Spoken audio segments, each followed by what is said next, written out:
Have you ever stopped to wonder what holds literally everything together? I mean, from the phone in your hand to the air you're breathing, it all comes down to these tiny, invisible forces called chemical bonds. So today, we're going to pull back the curtain and explore the fundamental rules that glue our universe together. And look, this isn't just some abstract topic for a textbook. Getting these bonds right can, and I mean this literally, be the difference between life and death. So how can just a handful of atoms, when you stick them together in just the right way, become a life-saving medicine?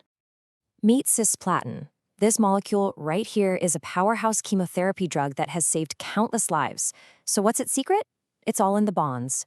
Its unique shape lets it sneak into the DNA of cancer cells, latch on, and stop them from multiplying.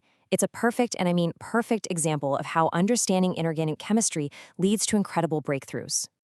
Okay, so cisplatin shows us just how powerful chemical bonds are. But that kind of brings up a bigger question, right? Why do atoms even bother connecting in the first place? What's the driving force behind all this? Let's dig in. Here's the secret. The universe is fundamentally lazy. Seriously. Everything is always trying to find the easiest path, the state with the lowest possible energy. And for an atom, lower energy means being more stable. Think about a ball at the very top of a hill. It's got a ton of potential energy, but it is not stable.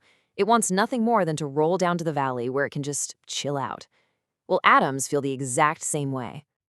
So, what does that peaceful valley of stability look like for an atom? Well, it looks like being one of the noble gases, the cool kids way over on the right side of the periodic table. These elements are the definition of chill. They're so stable, so content, they don't need to react with anything. They've basically achieved chemical nirvana. And the secret to their stability is their electrons, specifically the ones in their outermost shell, what we call valence electrons. This brings us to the octet rule, which basically says that atoms are happiest or most stable when they have a full set of 8 valence electrons. 8 is the magic number in chemistry, and atoms will gain, lose, or share electrons. They'll do just about anything to get there. Okay, so the goal is clear, get to 8 valence electrons, but how do they do it? Well, atoms pretty much have 2 main plays in their playbook, and these 2 strategies give us the 2 main types of chemical bonds we see everywhere. And these 2 strategies are, well, they're complete opposites. First up, you have ionic bonding. This is where one atom completely transfers an electron to another. It's a total giveaway. On the other side, you've got covalent bonding, where the atoms decide to share electrons instead. This is way more of a partnership. Which path they choose really just depends on who's involved. Let's look at ionic bonding first. You can kind of think of this one as a chemical heist. You've got one atom, usually a metal, that's more than happy to get rid of an electron. And then you have another atom, a nonmetal, that desperately wants to snatch one up. It's a give and take, but not a very equal one. A perfect example is good old table salt, sodium chloride. Sodium has this one lonely valence electron that's just kind of messing up its vibe.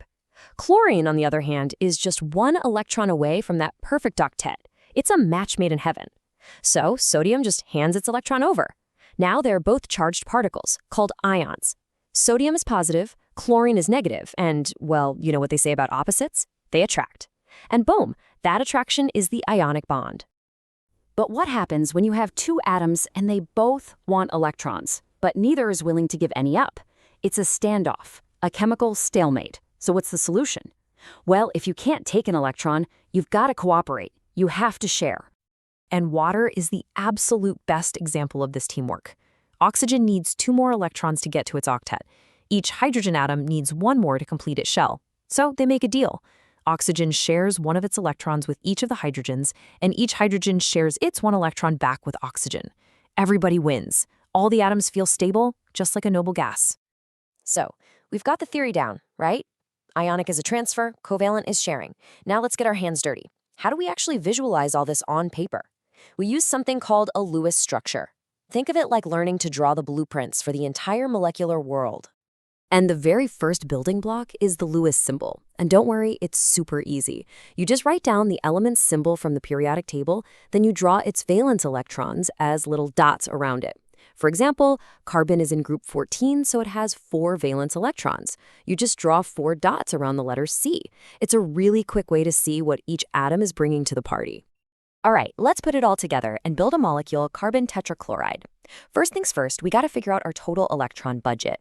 Carbon brings 4, and each of the 4 chlorines brings 7. So that gives us a grand total of 32 electrons to play with. Now, we put carbon in the middle, stick the chlorines around it, and draw single bonds to connect them all. Then we just sprinkle the rest of the electrons around the outside atoms until everyone has a full octet. It's kind of like a logic puzzle. If you follow the steps, you'll get it right every time. Okay, I know that was a lot to take in, so before you head out, let's just do a super fast recap of the most important stuff. If you remember anything from today, make it these key points. So, here's the bottom line. Why do atoms bond? To get stable by lowering their energy.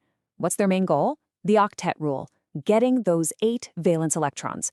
What are their 2 big moves? Transferring electrons for ionic bonds or sharing them for covalent bonds.